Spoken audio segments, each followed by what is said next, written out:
Welcome to the Bringing the Human Back to Human Resources podcast, the podcast all about the delicate balance between people and business, and quite literally reconnecting the two. My name is Tracy Rubin, and I've spent nearly my entire professional career in HR. Join me as I share stories, opinions, and words of advice with you each week. Hi, everyone. Welcome back to the Bringing the Human Back to Human Resources podcast. Thank you so much for being here again for another week. Don't forget to rate, review, and subscribe if you're listening on a podcast platform. If you're watching on YouTube, give this video a thumbs up, subscribe, and click the notification bell so you are notified when I post new videos. Also, if you haven't yet, follow me on Instagram. You can find me at HRTracy. That's HRTRACI. I'd love to connect with you, especially after this episode. I'm sure I'll have a lot of questions and maybe even just some healthy discussion. I have to be honest, I don't really know what to say today, mostly because I have been grappling with how to say what I want to say and if I need to say anything. I want to preface by mentioning that May is Mental Health Awareness Month. It's been a notable month for mental health awareness since 1949, which I just recently learned ahead of making this episode. And I thought about posting or publishing the episode that I had recorded for this week that was really focused on giving you resources and talking through mental health as part of the episode.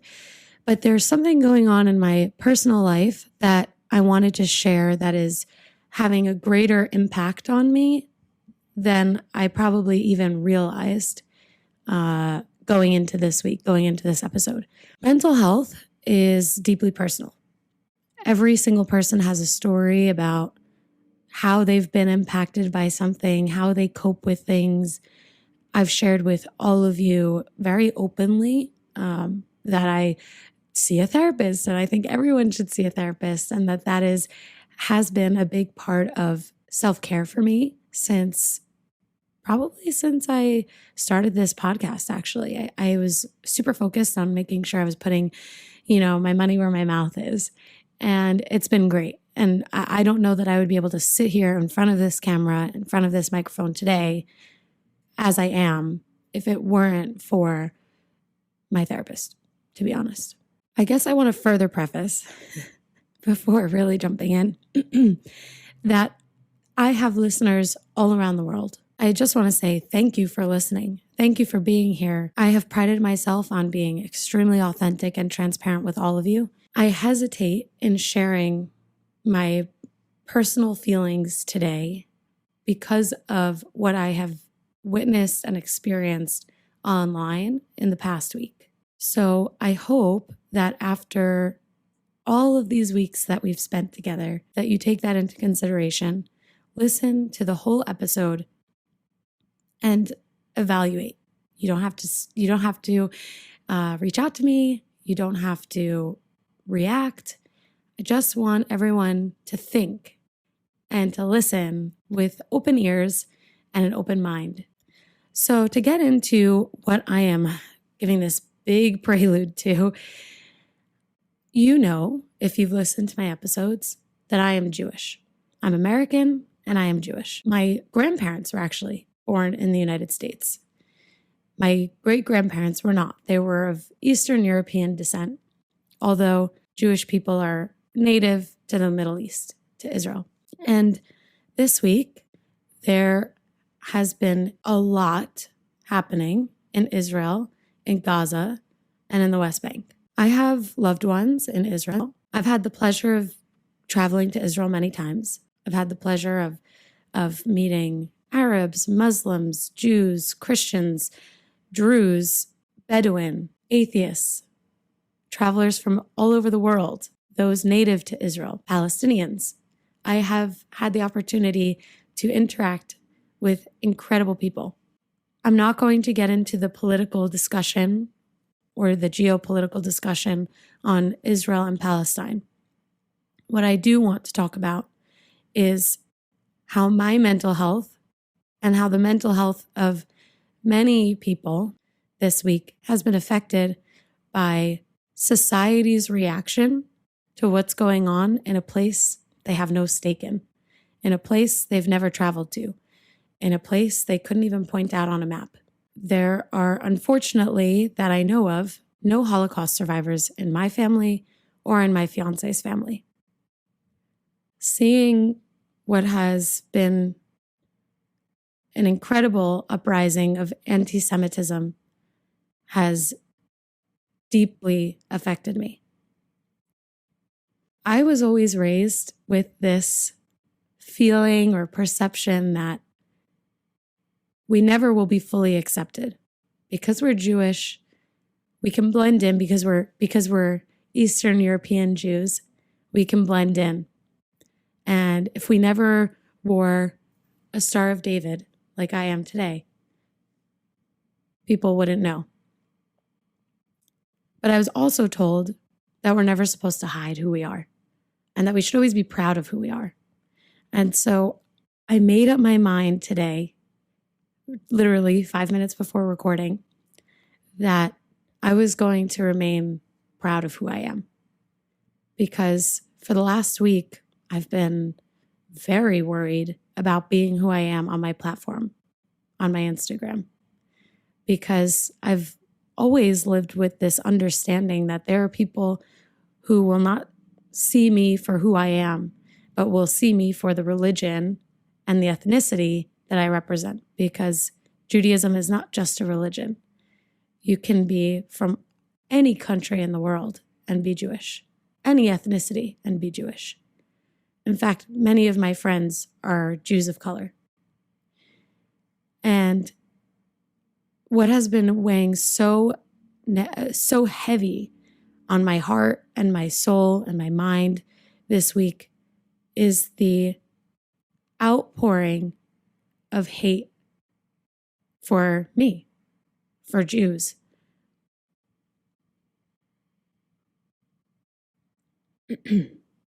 American politicians that I supported calling Jews colonizers and ethnic cleansers and white supremacists. That hurts. That hurts. I don't want to get into a discussion of who is right and who is wrong. But what I can tell you is that we all want peace.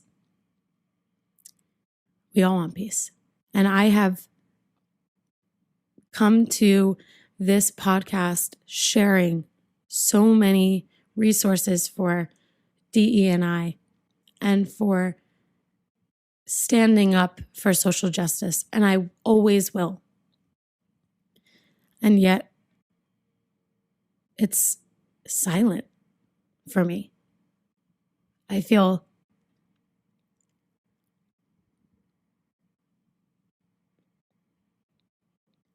alone. I know I'm not alone, but I feel alone because of all of my non-Jewish friends who I've endlessly and will continue to endlessly support. It's been silent. There are calls for Jews to die. There are calls for dreaming and wishing of another Hitler. There are calls for sexual assault on Jewish women. There are calls for and actions in physical violence. We've survived worse, as we know. However, this rhetoric, this reaction is dangerous. And it's not fair, and it's sad. And hopefully you can understand why I feel the way that I feel. And for a few days, I had to take a break from social media because of the comments I was reading and receiving, just because of who I am. And I've always lived with this. I've had quarters thrown at me. I've been called the K word, which is a derogatory term for a Jewish person, and I'm not going to say it because this is not an explicit podcast. So you can Google it. Google it. Yeah. And recently, someone refused to sit next to me on the subway just because they saw my necklace. And I guess I offended them, which is fine, honestly. Don't sit next to me then. It's always been scary to be a Jewish person. And that's why Jews fought in the civil rights movement. And that's why Jews stand up for social justice. Because we know, especially Jews who physically represent who they are. I could blend in, right? If I never wore my necklace, I could blend in, probably. If I spoke, maybe not, because I use Yiddish and Hebrew jargon. But certainly I could blend in. But it would be a shame to think that I'm privileged enough not to know what hate and violence look like. My plea to you all, if you've made it this far in the episode, is to think about what you're reading, what you're listening to, what you're resharing, what you're reposting, what you say. Because the first thing is, if you have no stake in this game, you don't understand. The second thing is that our society, Western society especially, I should really preface that, especially since I recognize I have listeners in the East.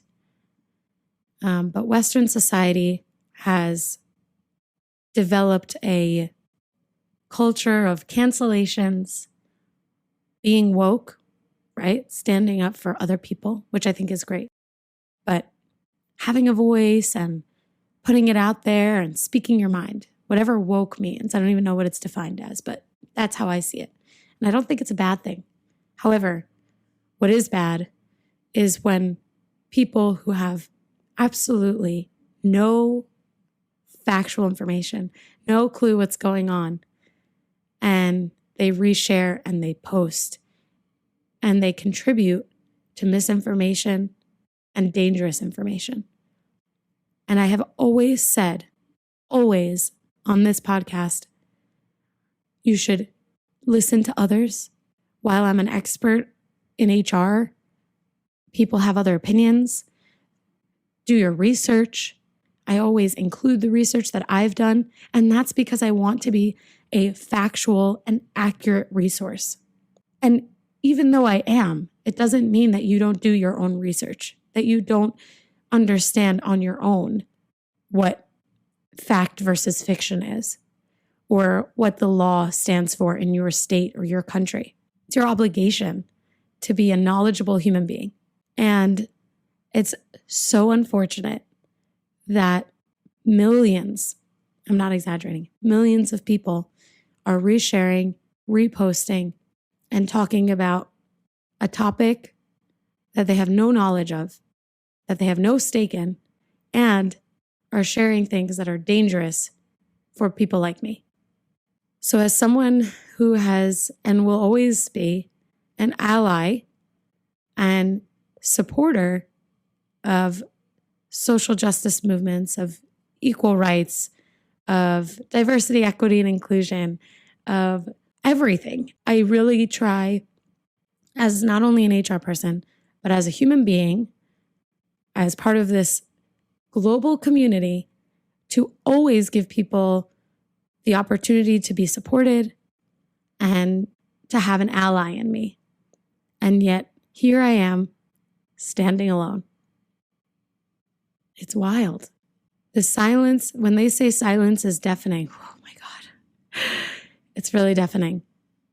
And what's worse is that the silence is deafening, and then the riots calling for our death is even worse.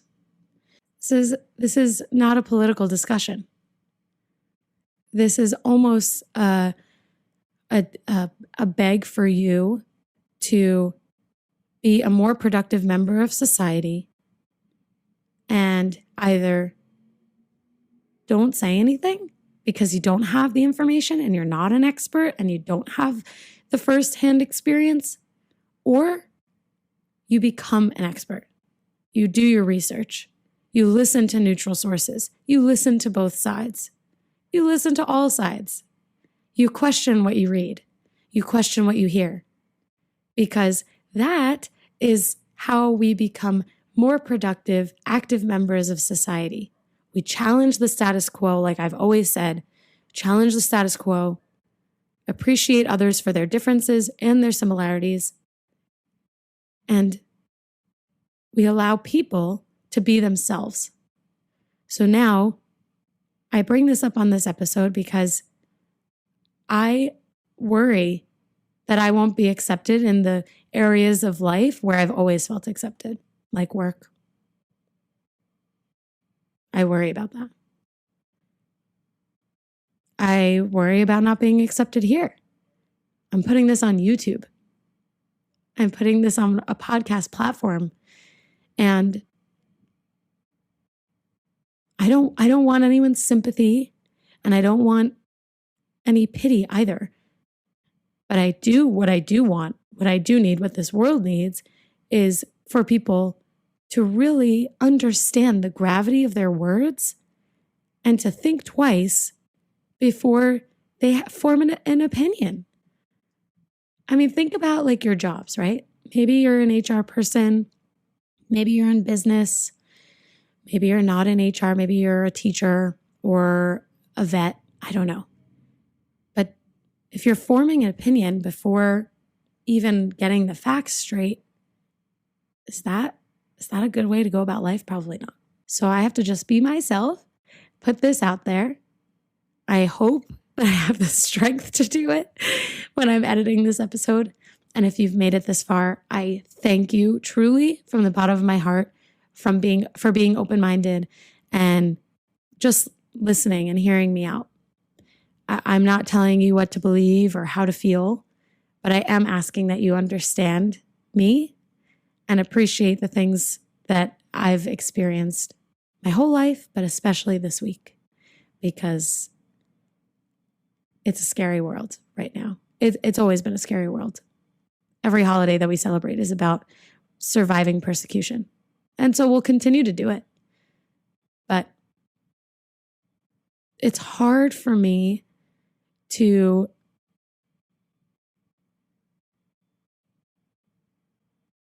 find levity in my work and in this podcast, which I love so much, when emotionally, physically, and mentally, I'm exhausted and sad. So there are more people calling for our extermination than there are Jews in the world. So let that sink in. There's no way to make that lighter. It is what it is. If you do decide to remain here with me and continue to listen to this podcast, next week you can expect that my guest will be sharing all of her expertise in wellness and mental health in the workplace. And it's the 30th episode next week, so I'm excited to celebrate that achievement as well. As always, you can rate, review, and subscribe if you're listening on a podcast platform, and you can give this video a thumbs up and subscribe on YouTube. I wish you all a very wonderful week. Thank you so much for listening and for hearing me today. I hope that any part of this episode has resonated with you. I really appreciate that you're here, and I hope very much to see you next week for the 30th episode of this podcast. Have a wonderful rest of your week, and I will speak to you soon. Bye.